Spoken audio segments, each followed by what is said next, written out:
ایک نوجوان نے اپنا واقعہ بیان کیا. وہ کہتا ہے ایک نوجوان تھا, بڑا دیندار اللہ والا تھا.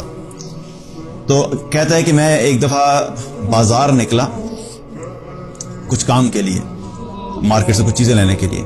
میں جب مارکیٹ میں داخل ہوا تو وہاں پہ میں کیا دیکھتا ہوں کہ ایک لڑکی ہے اور بڑے ہی ایک آپ یوں سمجھ لیں کہ اس قسم کا لباس پہنے ہوئے اور تکبر کے ساتھ وہاں پہ چل رہی ہے اور لوگوں کو اپنی طرف مائل کر رہی ہے. تو میں نے کہتا میری جب اس پہ نظر پڑی تو مجھے خیال آیا کہ یہ اگر اسی حال میں دنیا سے چلے گی تو اس کا کیا بنے گا.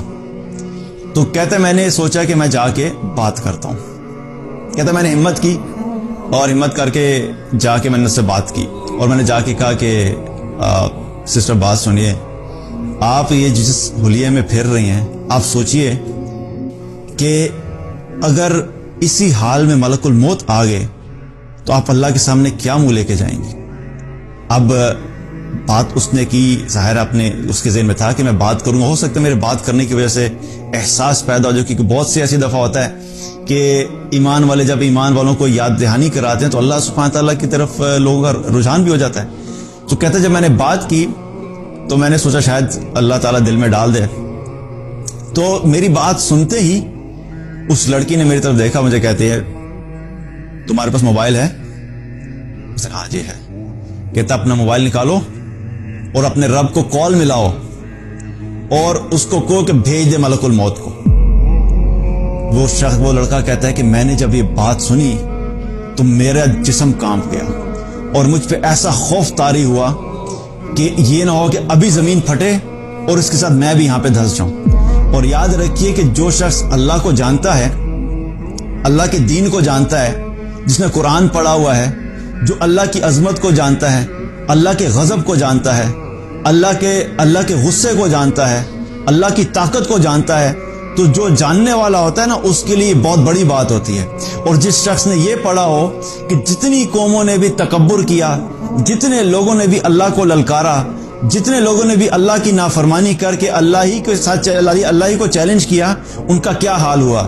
جو یہ جانتا ہو کہ قوم نوح نے جب اللہ کی نافرمانی کی تو اللہ نے قوم نوح کے ساتھ کیا کیا, قوم عاد نے جب اللہ کی نافرمانی کی اور تکبر کیا تو قوم عاد کے ساتھ اللہ نے کیا کیا, قوم سمود کے ساتھ اللہ نے کیا کیا, قوم شعیب کے ساتھ اللہ نے کیا کیا, قوم لوط کے ساتھ اللہ نے کیا کیا.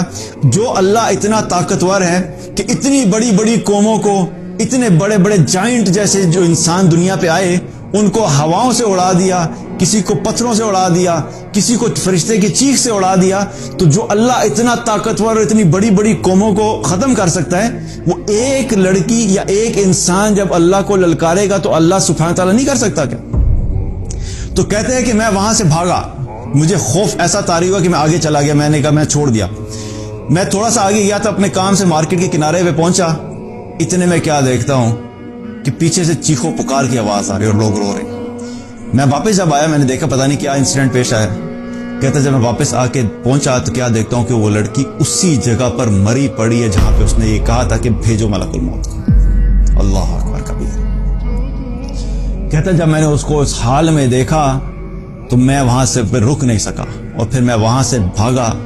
اور میں یہ سوچا کہ کس طرح انسان اپنے آپ کو کیا سمجھتا ہے اور اللہ کے سامنے کس طرح اللہ کو للکارتا ہے. تو یاد رکھیے کہ ایک ہے گناہ کرنا اور گناہ ہونے کے بعد اس گناہ پہ قائم ہو جانا اور پھر تکبر کرنا اور پھر اللہ ہی کو للکارنا شروع کر دینا. یہ بہت بڑا ظلم ہے اور انسان کبھی کبھی شیطان کے ایسے وسوسوں میں آ جاتا ہے اور ایسے برے طریقے سے ٹریپ ہو جاتا ہے کہ اس کے دل سے اللہ کی عظمت بالکل ختم ہو جاتی ہے. تو گناہ اگر ہو بھی گیا ہے تو یاد رکھو کہ کبھی اللہ کے سامنے یہ جرت نہیں کرو کہ گناہ کی بنیاد کے اوپر اللہ کے سامنے ہی تکبر کرنا شروع کر دیں.